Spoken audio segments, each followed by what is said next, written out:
সংখ্যার অনুপাত 5:6। এদের গসাগু 6 হলে লসাগু কত? আচ্ছা, এখানে গসাগু দেওয়া আছে, লসাগু বের করতে হবে। আচ্ছা, এইটুকু আগে আমরা একটু শিখি, পরে এখান থেকে কয় ক্যাটাগরির প্রশ্ন হইতে পারে সেটা আমরা দেখব। হ্যাঁ, ঠিক আছে। তাহলে আমাদের একটা জিনিস বুঝতে হবে, গসাগু মানে হচ্ছে কি? গসাগু মানে হচ্ছে কমন, উভয়টার মধ্যে থাকতে হবে।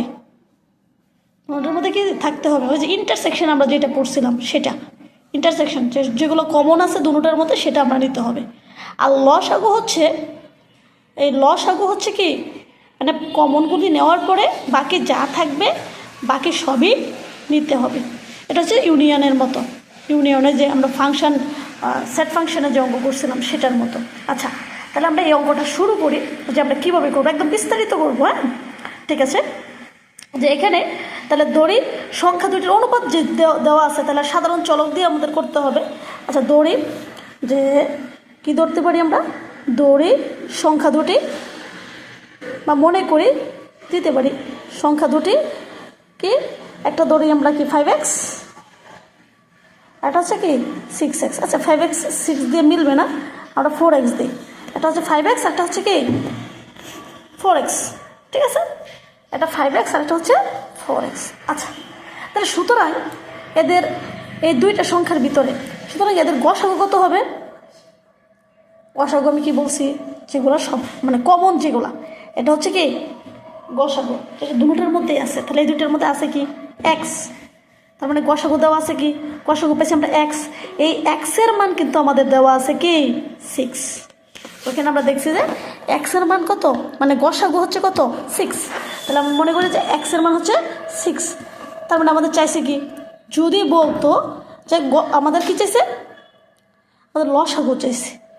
তাহলে লসাগু আমরা যদি বের করি, এখানে 5x আর 4x, তাহলে আমাদের x হচ্ছে কি দুটোটার মধ্যে আছে, নিলাম।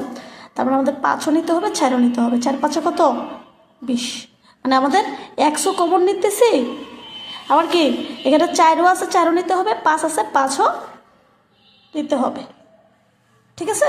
তার মানে কি 4 5 20, মানে 20x কি বেরোলো, 20x বেরোলো। তাহলে সুতরাং x এর মান আমরা এখন যদি বসিয়ে দিই, লসাগু 20x, 20-এর মধ্যে আমি যদি x এর মান বসিয়ে দিই, x এর মান কত আছে 6, তাহলে 6 দুগুণে 12, 120। তার মানে এখানে লসাগু হচ্ছে আমাদের কি 120। এখন এখানে লসাগু দিয়া তোমার গসাগু বের করতে বলতে মানে বলা হইতে পারতো। হ্যাঁ, যে যদি বলতো যে এটার অনুপাত দেওয়া আছে 4:5, হ্যাঁ, এটার যদি গসাগুর জায়গায় তোমার কি দেওয়া থাকতে পারতো, লসাগু দেওয়া থাকতে পারতো। যে লসাগু যদি 120 হয়, তাহলে তোমার কে গসাগু কত, এটা বলতে পারতো। যে দুইটার অনুপাত দেওয়া আছে 4:5, এর লসাগু যদি 120 হয়, তাহলে এটার গসাগু কত। তখন সেমভাবে আমরা লিখতাম যে একটা সংখ্যা হচ্ছে 4x, আর এটা হচ্ছে কি 5x। তার মানে এখানে আমাদের লসাগু দেওয়া আছে, তার মানে লসাগুটা আমরা বের করতাম। লসাগুটা কত, x এর মান বের করলেই হয়ে যেত, কিন্তু গসাগু এখানে লসাগু কত, 4 5 20, 20x। এই 20x সমানই কিন্তু আমাদের দেওয়া আছে কি 120, ঠিক আছে। এখানে 20x সমানই কিন্তু 120। তাহলে সুতরাং x এর মান আমাদের কি গসাগু কত, গসাগু হচ্ছে দুটোটার ভিতরে যেটা কমন আছে 4x এবং 5x এর মধ্যে কমন কি আছে x। তার মানে এখানে আমরা x এর মান বের করলে কি 120টার এখানে কি 20টা কি আকারে চলে যাবে, ভাগ আকারে চলে যাবে। তার মানে এটা 6, তার মানে গসাগু হচ্ছে কি 6। এটা গেল। আমাদের লসাগু বলতে পারে, গসাগু বলতে পারে, আবার এটাও বলতে পারে যে বৃহত্তর সংখ্যাটা কত বা ক্ষুদ্রতর সংখ্যাটি কত। এখানে এরকমও বলতে পারে, যে আমি এখানে লিখছি যে এখানে গসাগু এত হলে বৃহত্তর সংখ্যাটি কত বা ক্ষুদ্রতম সংখ্যাটা কত। তখন কিন্তু আমরা এটা কীভাবে করতাম, তখন আমরা যেটা করতাম সেটা হচ্ছে, আমরা একটু লিখি এখানে, তখন আমরা এরকম লিখতাম যে আমরা সংখ্যা দুটো কী লিখছি 5x বা 4x, দুইটা সংখ্যা এটা। তাহলে সুতরাং গসাগু কত আছে, গসাগু এই x এর মান কত 6, তাহলে বৃহত্তর সংখ্যা কত অবশ্যই 5x। এই যে গসাগুটা বের করে, যেটা দুটোটার মধ্যে আছে, যে এক্সের মানটা যদি গসাগু করলেই আমরা কি, দুটোটার মধ্যে এক্স আছে, তাহলে গসাগু করলেই এক্সের মানটা আমরা কি বের করতে পারবো। তাহলে আমরা লিখতে পারবো কি, সুতরাং বৃহত্তম সংখ্যা, তাহলে বৃহত্তম সংখ্যা হচ্ছে কত, 5-এর সাথে আমরা মান কি করবো, 5 কত 30। আর যদি বলতো ক্ষুদ্রতম সংখ্যাটি কত, ক্ষুদ্রতম সংখ্যা বললে কি হইতো, 5 না তো 4 × 6 4×6 24।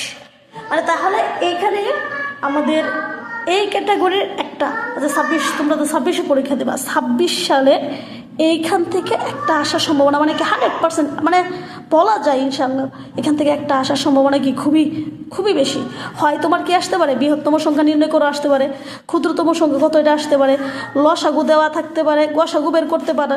হ্যাঁ, এটা ছোট প্রশ্নে আসার সম্ভাবনা আছে। আবার এমসিকিউতেও আসতে পারে। এমসিকিউতেও যদি আসে তাহলে আমরা কি করতে পারি, এমসিকিউ থেকে আসলে আমরা যেটা করব, যদি লসাগু বের করতে বলে, সহজ বুদ্ধি, যদি লসাগু বের করতে বলে তাহলে এখানে যে 6, 4, 5, 6 তিনোটা গুণ করে দিলেই আমাদের লসাগু বের হয়ে যাবে। আবার বলতেছি, অনুপাত যে আছে দুইটা, এই অনুপাত এবং গসাগু, যদি গসাগু দেওয়া থাকে তাহলে এই তিনটা গুণ করে দিলেই আমাদের কি বের হয়ে যাবে, লসাগু বের হয়ে যাবে। সবগুলো গুণ করে দিলে আমাদের লসাগু বের হয়ে যাবে। আর যদি তোমার আসে কি, গসাগু বের করা লাগতে পারে, হ্যাঁ, যে তোমার দেওয়া আছে এটা, যে এটা যে 4:5 দেওয়া আছে, লসাগু দেওয়া আছে, গসাগু কত, তাহলে সহজ বুদ্ধি, যে এই দুইটা গুণ করে ডাইরেক্ট এই লসাগুরে ভাগ করলে তোমার কি গসাগু বের হয়ে পড়ে 6। দেখো 4×5 = 20, 20 যদি আমি 120, 20 দিয়ে যদি আমি 120টা যদি ভাগ করি তাহলে কত বের হবে, 6 বের হবে। তাহলে এখান থেকে হয় এমসিকিউ আসতে পারে, না হয় কি ছোট প্রশ্ন আসতে পারে। ঠিক আছে।